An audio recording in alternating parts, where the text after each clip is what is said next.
नमस्कार दोस्तों, वैदिक मंथन चैनल में आपका स्वागत। आइए एक डिबेट और सुनते हैं सांजनी सर का।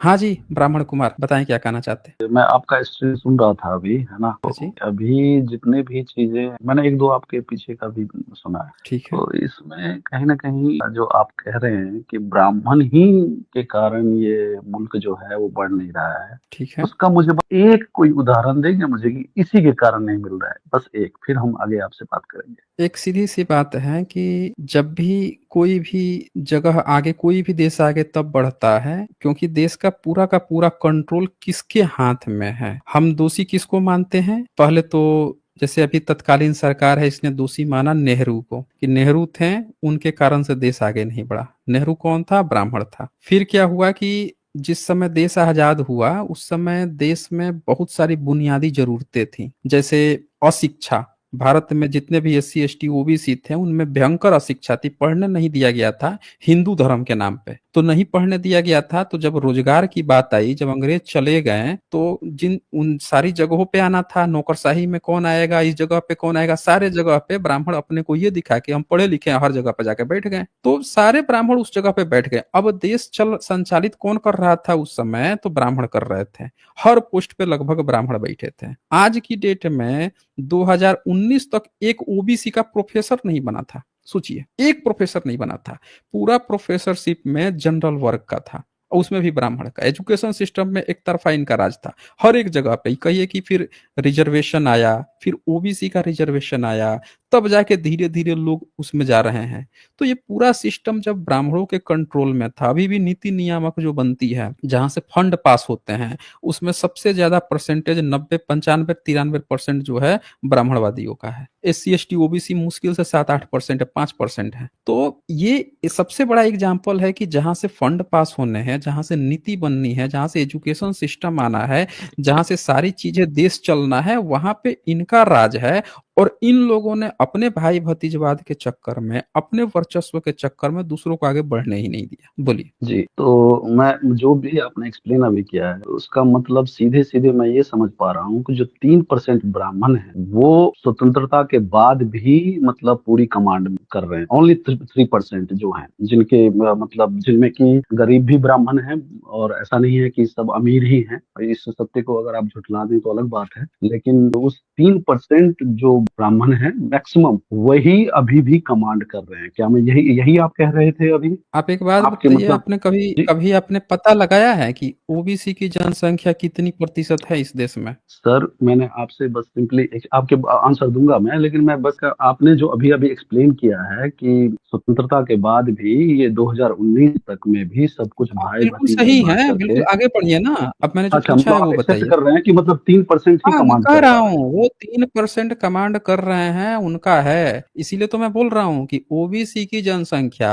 50% से ऊपर है। बिहार में तो 65% के करीब है, और उसके बावजूद भी उनको रिजर्वेशन आज तक 27% मिल रहा है। वो भी 1990 में मंडल कमीशन आया तब। अब सवाल ये है कि जो 3% जो ब्राह्मणवादी है, और जितने जनरल टोटल 10% 12% लोग हैं, इन्होंने 10% ईडब्ल्यूएस कोटा ले लिया वो तो अभी ले ओबीसी आए के हैं सर, वो रिजर्वेशन तो के अभी अभी लिए। तो अभी आए हैं सर। यही तो बोल रहा हूं वो तो मैं, अभी अभी मैं सर, ये आपसे बोल रहा सिचुएशन हूँ। तो पहले से ही मतलब दो 1947 सिचुएशन से अगर पहले हम से नहीं, देखें। सिचुएशन पहले से। आप ध्यान से सुनिए मेरी बात को। आपने आप मेरी बात नहीं सुने ध्यान से। मैं ये कह रहा हूँ, ओबीसी की इतनी बड़ी जनसंख्या, एजुकेशन में पिछड़ा, सामाजिक चीज में पिछड़ा, हर एक चीज में पिछड़ा था, फिर भी 1990 तक उसको नहीं मिल पाया। 1990 में भी मिला, उसकी सरकार पलट दी गई। किसने ओबीसी को रिजर्वेशन दिया? ये काम कौन कर रहा था? आपके ब्राह्मणवादी। जाने किसकी गई? ओबीसी की, एससी एसटी की जाने जा रही थी। एससी एसटी का भी शुरू में रिजर्वेशन नहीं था, उनका भी रिजर्वेशन बाद में आया। तो आपके जो ईडब्ल्यूएस कोटा है,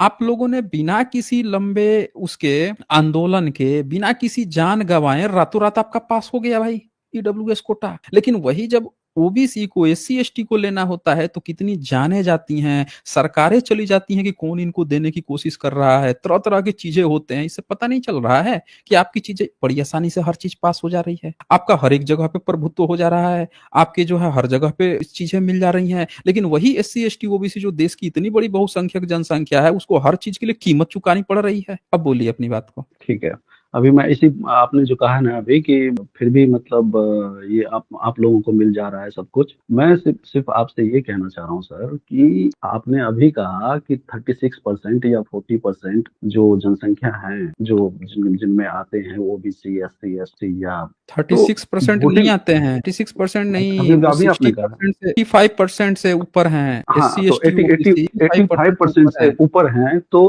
तीन हम्म, परसेंट का बंदा तो सरकार चुन नहीं सकता सर, कोई भी स्टेट में है, नहीं चुन कोई भी सकता। स्टेट में है, नहीं चुन सकता है। तो नहीं कौन चुन चुन रहा सकता। है सर ये 1947 से लेकर के अभी तक?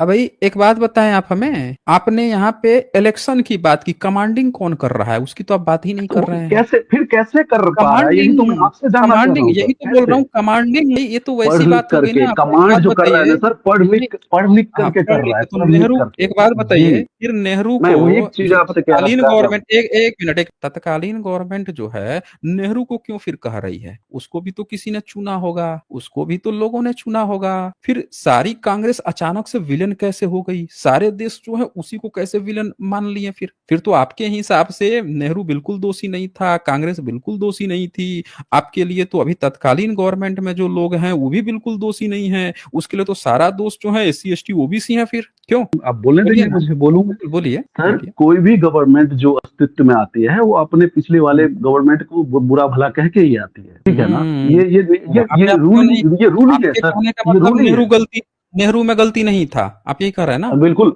मैं ये गलती क्या है उन्होंने, मनमोहन, जैसे जीप घोटाला हुआ है, जीप घोटाला हुआ था, कैसे उनके अपने ही उनकी कैसे, दामाद ने उनके अगेंस्ट में लिखा था। कौन सा घोटाला हुआ वो था? हुआ था, वो इंश्योरेंस वाला जो हुआ था ना सर, वो मुग्ध कौन मुग्ध सा मुद्रा करके कुछ जो हुआ था, जिसमें कि फिरोज मुद्रा गांधी का? ने हमने ही तो सर पहला एक मिनट, 2G 3G स्पेक्ट्रम घोटाला हुआ था, नहीं, मैं नेहरू की बात उसमें कर रहा हूँ सर, नेहरू टाइम के। कोलगेट घोटाला हुआ था। ये सब तो बाइज्जत बरी होके निकल गए हैं। उस समय फैलाया गया कि ये सब के सब जो है घोटालेबाज हाँ लोग तो हैं। मैं यहाँ अब बाद सरकार में का पता पक्ष चला रखने कि वो थोड़ी आया क्लीन थी। हूँ। तो हम हाँ तो वही क्या आपसे, अब आपने उसको जो पॉलिटिकल, क्वेश्चन कहा ना, आपने जो हाँ क्वेश्चन किया कि इसके लिए कौन जिम्मेवार है, तो हम भी तो वही कह रहे जी हैं कि आप लोग यही तो बोलते हो कि एक आदमी जिम्मेवार है। ये चीजें आप ही ने तो खड़ा की है। आज की डेट में सर। क्रेडिट लेना होता है कि इस देश को कौन चला रहा है, आप किसका नाम लेते हैं, कौन चला रहा है? इस देश को पूरे जितने भी वोटर हैं वो चला रहे हैं, नहीं, वो जो यही चुन तो रहे हैं गलत वही बात मिल है। रहा है इनको। कैसे पता चल गया कि आपको देश के वोटर चला रहे हैं इस देश को? देश को क्योंकि वोटर वही नहीं वोट चलाते हैं। वोट दे करके सरकार बना रहे हैं ना सर, ये तंत्र देखिए का तो सरकार यही नहीं नियम है। बनाते हैं, मैं तो सिंपली यही ये तो। इतना जानता हूँ। एक बात बता दीजिए आप हमें, बिहार जी में नीतीश जी की गवर्नमेंट थी, ठीक है? जी जी जी।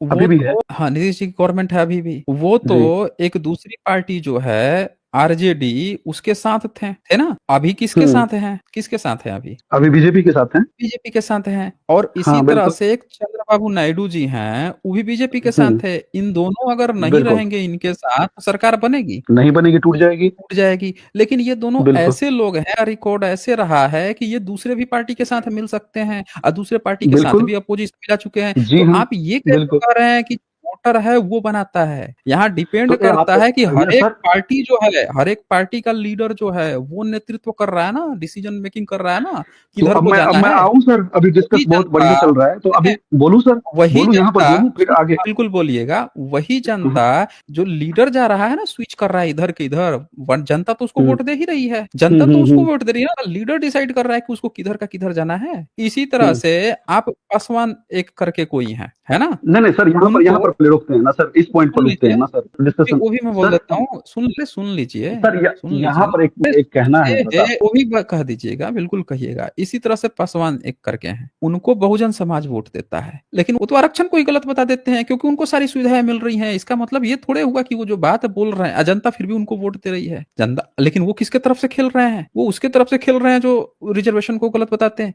तो यहाँ जनता उसको थोड़े चूज कर रही है, वो सिर्फ अपने लीडर चूज कर रही है। लीडर उनका चूज कर रहा है कि हमको किधर को जाना है। तो ये कभी आप नहीं कह सकते हैं कि जनता, और यहाँ तो ईवीएम के भी कुछ घोटाले के बात चल रही है कि ईवीएम डिसाइड कर रही है। ये भी बहुत सारी बातें चल रही हैं। खैर हम ईवीएम को एक साइड में भी रखते हैं, मूल मुद्दे पर आ जाते हैं। आप हमें बता दीजिए कि ब्राह्मण कैसे रिस्पॉन्सिबल नहीं है भारत को दुर्गति में ले जाने के लिए, बता दीजिए बस, बोला यही उसको मैं आप जरा हमें बोल दूं। सर बोलिए। अभी आपने 3 पॉइंट बोला है ना कि जैसे नीतीश कुमार इधर चले जाते हैं या चंद्रबाबू नायडू, उस पर भी बोल देना चाहता हूं मैं आपसे, ताकि बोल आपके दीजिए। दर्शक भी सुन सकें। तो ये जो भी आपने कहा ना कि ये वोट तो उसको देती है लेकिन चली जाती है वहां पर, तो ये लीडरों का फॉल्ट है, वोटर का फॉल्ट नहीं है, आप ये कह रहे हैं? यही मैं यही कहा ना आपने अभी अभी?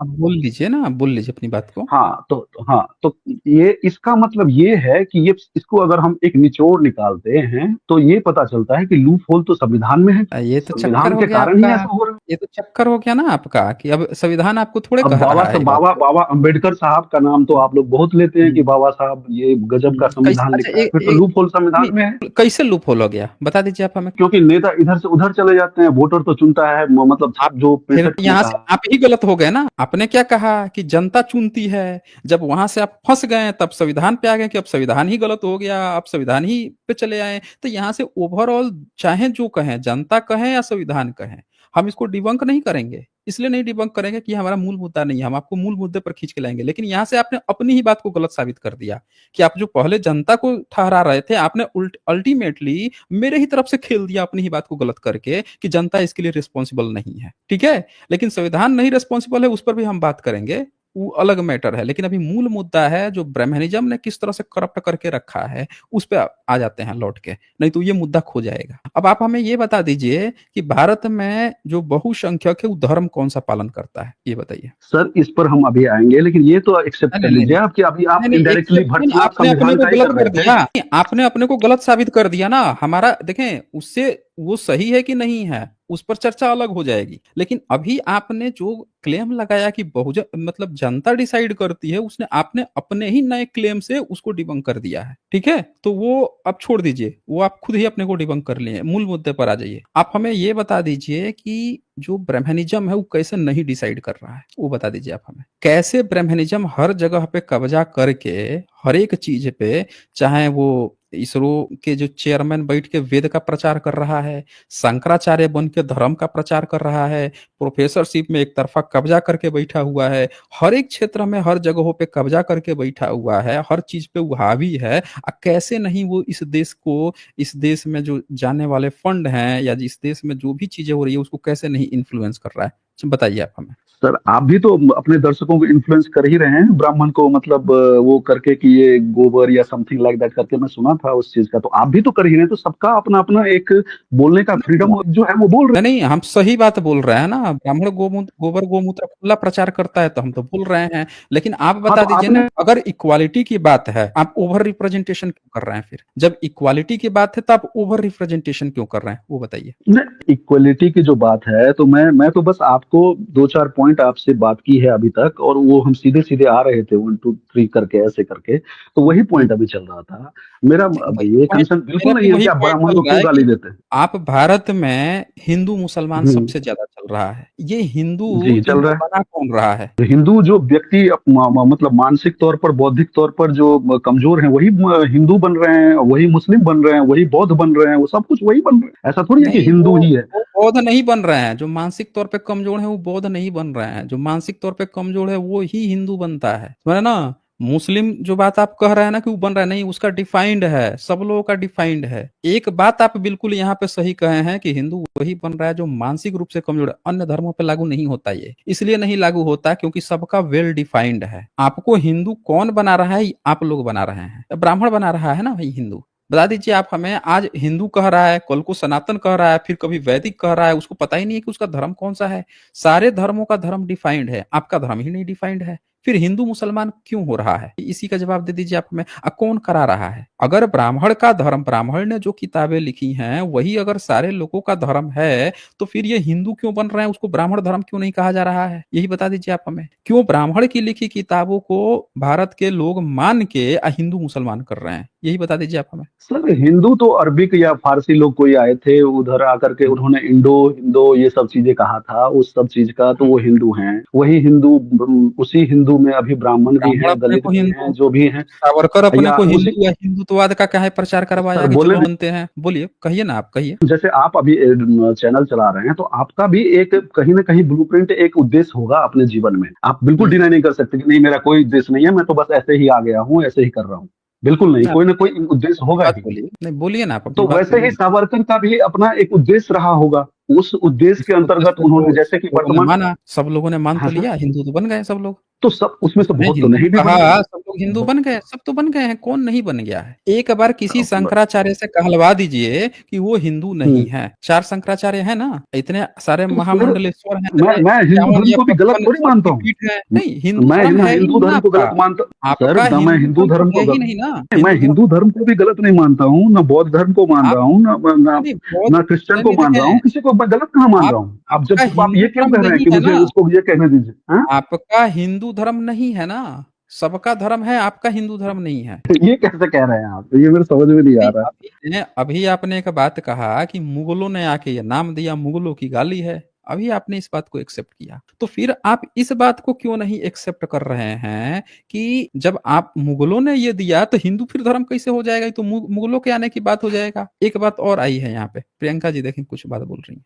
कह रही हैं EVM, EC, ED, CBI, electoral bonds का पैसा and the amount of resources a Brahmin party has paralyse the democracy of the country. Constitution कितना भी अच्छा हो, जो चलाने वाला है उसकी नीयत खराब हो तो उसे कॉन्स्टिट्यूशन का मिसयूज करेगा। बिल्कुल सही बात कहा है प्रियंका जी ने, एकदम 100% सही कहा है। भारत का इतना करोड़ों करोड़ों पैसा आप लोगों ने राम मंदिर में झोंक दिया, इतने सारे मंदिर हैं उसमें आप पैसा झोंक रहे हो। आप लोग उन लोगों को जेड सिक्योरिटी देते हो जिन लोगों का कोई सरकार में सहभागिता नहीं है। भारत का पैसा, टैक्स का पैसा आप लोग उन जगहों पे खर्चा करवा देते हो, मंदिर उन्दिर पे, जिसको कॉन्स्टिट्यूशन में मना ही कर रखा है कि धार्मिक कार्यों पे नहीं खर्चा होगा, वहां पे आप लोग खर्चा करवा देते हो। ये किसका, कॉन्स्टिट्यूशन की बुराई है? कॉन्स्टिट्यूशन में साफ साफ लिखा है कि एक भी सरकारी फंड जो है किसी धार्मिक कार्य में नहीं होगा। और सारे धार्मिक स्थानों पर जाके देखिए, तो सरस्वती गान हो रहा है, यज्ञ हवन हो रहा है, और सब जगह चल रहा है। तो ये बिल्कुल सही बात है। यहाँ पे बताइए, इस पर अपनी प्रतिक्रिया दीजिए मिस्टर ब्राह्मण। तो मैं बता रहा हूँ, मैं दे रहा हूँ इस पर भी प्रतिक्रिया कि ये जो राम मंदिर भी बनी है या जो भी इसका कंस्ट्रक्शन हुआ है, इसमें फिर से मैं वही कहूंगा 3% ब्राह्मण ने ही के पैसे से तो असंभव है बनना इतना विशाल मंदिर। इसमें भी देने वाले वो, उसमें भी सारे जितने भी कौन हिंदू लोग? के अंतर्गत आते हैं लोग या मैं 65% उस में आते हैं, राम वो मंदिर सबने दिया में होगा, उस सबने राम दिया है। मंदिर में शाहरुख खान गया था, ये बात पता है ना आपको? हाँ गया था, बिल्कुल बिल्कुल, मैंने और ये देखा था, वही वो ये करण जौहर सब हाँ, था, सब और था। ये वही शाहरुख खान है जिसको अभी हम्म, तक ये प्रचार किया जा रहा था कि एंटी नेशनल है। उस शाहरुख खान को आप राम मंदिर में बुलाते हैं, लेकिन इस देश की प्रथम नागरिक राष्ट्रपति जो हम्म। हैं, जो कि एसटी समाज से हैं, उसको नहीं बुलाया जाता। सब लोग हाजिर हैं, फिल्म के हीरो हीरोइन, नाचने गाने में तो बजाने वाले इसमें वहां हाजिर ब्राह्मण हैं। कहाँ से, ब्राह्मण के तो जो आगे थे ब्राह्मण, वो ये मठ में, ये मठ वाले भी नहीं गए थे सर। देखें, 4 मठाधीश में से 2 लोगों ने बाइकट कर दिया था ना, और 2 लोगों ने किया ना सपोर्ट सर, किया किसी था। ने, आप उसको आप नहीं, इग्नोर क्यों कर नहीं, रहे हैं? एक मिनट, उस पे भी तो बात हुई, उसको कांग्रेस भक्त बता दिया गया, और वो इसलिए नहीं गया था क्योंकि उसने कहा कि अभी ये कंप्लीट नहीं हुआ है, उसके अलग रीजन थे, बुलाने की नहीं, बात नहीं उसका है। ये रीजन था सर, ये उसका ये साफ साफ ये हाँ, रीजन था बोलिए। कि प्राण हम्म, प्रतिष्ठा हम ही करेंगे, लेकिन हम्म। वो कर रहे हैं इसलिए हम नहीं जाएंगे, हाँ, तो विरुद्ध है, बेला के विरुद्ध है। राम मंदिर तो जो इस बात, है रामानंदी परंपरा से हुआ ना, वो रामानंदी परंपरा से हुआ। और रामानंदी परंपरा जो है वो 15वीं 16वीं सदी की परंपरा है। और शंकराचार्य कहता है कि हमारी तो उससे भी पुरानी 8वीं सदी की परंपरा है, हमारी परंपरा के अनुसार करो। और रामानंदी परंपरा क्या करती है कि उसका महंत जब मरता है तो उसकी लाश ले जाके घाघरा नदी में फेंक आते हैं सब। अभी एक महंत मरा था, उसका ले जाके फेंक आते हैं सब। और इनके यहाँ जलाने की परंपरा है। तो आप लोगों ने तो पता नहीं क्या क्या नियम बना लिए हैं। देश का इतना पैसा जो है सर आप उसी ब्राह्मण खर्चा कैसे कर है, रहे हैं। मतलब राम मंदिर में ब्राह्मण के राम पैसे से मंदिर के लिए असंभव है फाइट किसने बनना। किया था? राम मंदिर के लिए है? फाइट किसने किया था? सारे सारे हिंदुओं ने, सारे हिंदुओं ने। अरे, ट्रस्टी में कितने ओबीसी को आपने रखा? सर ये अब ये मत कहिए कि क्या ओबीसी रखा और क्या एसटी रखा या कुछ भी रखा, ना, राम जब मंदिर सब मुद्दा था, लोगों उस पर ने सारे भारतीयों, सब सब हिंदुओं ने लोगों वो किया ने था, और इवन बहुत सारे कुछ सारे, मुस्लिमों ने वही भी तो मैं किया बोल था रहा हूँ। कि दे दो यार। तो मैं क्या बोल रहा हूँ आपसे कि जब सब लोगों ने आंदोलन किया था तो उसमें से कितने ट्रस्टी लोग हैं, उन लोगों ने वो किया, उसमें उनको दिया गया स्थान। ये देखिए, मैं आपको दिखाता हूँ। नहीं नहीं, आप लोग मैं क्या सर करते, अब मैं दीजिए बता मुझे। देता हूँ ना, आपकी हाँ मैं हकीकत में देख लेता बता हूँ। देता हूँ आप लोग क्या नहीं करते नहीं, हो। मेरी हकीकत नहीं है ये, ये फिर आप बार बार कह रहे ये हैं जो मेरी। अभी प्रियंका जी ने यहाँ पे एक जो लिखा था ना, वो बहुत सही लिखा था। भारत के जितने एससी एसटी ओबीसी लीडर हैं, उनको आप लोग ईडी सीबीआई तरह तरह की चीजें का डर दिखा के उनका मुंह बंद कराते रहते हो। अब ब्राह्मणों की बातें चलती रहती है। राम जो ट्रस्टी है, इसमें 15 सदस्य बनाए गए, और इसके नाम देखिए, पढ़िए। ये पराशर ब्राह्मण, मिश्र ब्राह्मण, चौपाल, ये सब पूरे ब्राह्मणवादी थे। एक उसमें आपने ओबीसी का नाम नहीं दिया था, एक ओबीसी का नाम नहीं। महंत दिनेश दास, ये आईएसआई अधिकारी, आईएएस अधिकारी, अयोध्या के डीएम, इसमें से एक भी ओबीसी को आपने नहीं दिया। तो आप जबकि ये कह रहे हैं ओबीसी सर कि इस लिस्ट में, इस लिस्ट 60-65% ओबीसी की जनसंख्या है और एक ओबीसी को आपने ट्रस्ट मेंबर नहीं बनाया था। तो मैं सर मैं ये समझूं कि आप ये कह रहे हैं कि इसमें अगर 2-4 ओबीसी के रह जाते लिस्ट में तो फिर ठीक था, हिंदू धर्म फिर ठीक था, सब कुछ ठीक था, आप ये कह रहे हैं सर? मैं आपसे ये कह रहा हूं कि आप लोगों का काम क्या है, हिंदू हिंदू कह के सबको आप ले आते हो और मलाई सिर्फ आप खाते हो। जो आपने कहा ना कि 3% कैसे हैं, मैं आपका एक एग्जाम्पल दिखा सर रहा हूँ। आप भी जानते हो कि अभी जनरल दूसरा में एग्जाम्पल एग्जाम दे दिखाता करके हूँ। महाबोधि महाविहार जो बुद्ध का एनलाइटमेंट प्लेस है, उसमें 9 मेंबर हैं। बुद्ध का एनलाइटमेंट प्लेस है, 9 मेंबर हैं, और आपने उसमें क्या किया है, 4 मेंबर ब्राह्मणवादी घुसाया है, गैर बुद्धिस्ट, और 5वां मेंबर भी गैर बुद्धिस्ट है जो वहां का डीएम होता है। यानी बुद्धिस्ट के एनलाइटमेंट प्लेस में जब आप मेंबर बनाते हो, उसमें तो आपने 4 ब्राह्मण घुसेड़ लिया। और ये तो हिंदू सर का बुद्ध आप को भी तो बनाते हो अवतार तो ही यहाँ मानते हैं बुद्धिस्ट का, हिंदू। एक मिनट, बुद्ध को अवतार मानते तो यहाँ बुद्धिस्ट को काहे नहीं रखे? 15 मेंबर में से 7 मेंबर बुद्धिस्ट का रख लेते कि भाई हम ये भी बुद्धिस्ट अवतार है हमारे, तो बुद्धिस्ट को रख लेते हैं, हम काहे नहीं रखे यहाँ पे? वो अगर उसमें अगर आने वाले होते कोई, जो कुछ भी वो प्रोसेस है, तो नहीं, उसका नहीं, मैं आने कैसे जाने बता क्या सकता हूँ होता है? सर कि क्यों नहीं रखा? आने जाने क्या होते हैं? वहां तो अपने टपाक से कहा कि भाई वो अवतार मानते हैं इसीलिए रखा गया है। तो अवतार मानते हैं तो जितने भी आपके मंदिर हैं हर जगह पे बुद्धिस्ट का आप बाय डिफॉल्ट रखो ना, वो आए चाहे मत आए, आप रखो ना कोई भिक्खु तो पहुंच ही जाएगा वहां पे। वो तो आप नॉमिनेट करोगे ना, कौन से भिक्खु रहेगा? आपका क्या है, मैं क्या कहता हूँ, आप लोग जो 3% हो, आप 3% का क्या होता है, आप हिंदू कहते हो, बुद्धिस्ट पे कब्जा कर ले तो बुद्धिस्ट में आपको चाहिए घुसेड़ लोगे, अरे हम अवतार मानते ला भाई इसमें से हमको दे दे। फिर आप जहां राम वाम का खोलोगे वहां ओबीसी को, एससी एसटी को गायब कर दोगे, उनको अधिकार नहीं दोगे, और ब्राह्मण और ब्राह्मणवादी सारा कब्जा करके बैठ जाओगे, मलाई पूरा खाओगे। फिर आप क्या करते हो कि बुद्धिस्ट को भी वहां जगह नहीं दोगे, अपने में बुद्धिस्ट को भी नहीं दोगे, एससी एसटी ओबीसी को नहीं दोगे, सारा मलाई आपको चाहिए। इतने इतने दान और डोनेशन आते हैं, सबका मलाई आप खाते हो, लेकिन आप लोग देते नहीं हो किसी भी इन लोगों को, एससी एसटी ओबीसी को। असल में ये चक्कर है, यही आपका जवाब है। तो आज मेरे पास समय भी कम है, तो मैं यहीं पे क्लोज करता हूँ। अगली बार आप आइएगा, शुरू में जुड़ जाइएगा, आपसे इस पर लंबी डिबेट होगी, ठीक है ब्राह्मण कुमार? चलें, अगली बार आप आइएगा, आपने जो सवाल किया है उसका जवाब भी मैंने दे दिया है, और डिटेल से आपको चर्चा करनी है तो अगली बार आप शुरू में ही आ जाया कीजिए, 7:30 बजे 8 बजे करीब में आ जाया कीजिए, और लंबी डिबेट हो जाएगी। आज बस इतना है, फिर मिलेंगे हम अगली डिबेट के साथ अगले वीडियो में। तब तक के लिए नमस्कार।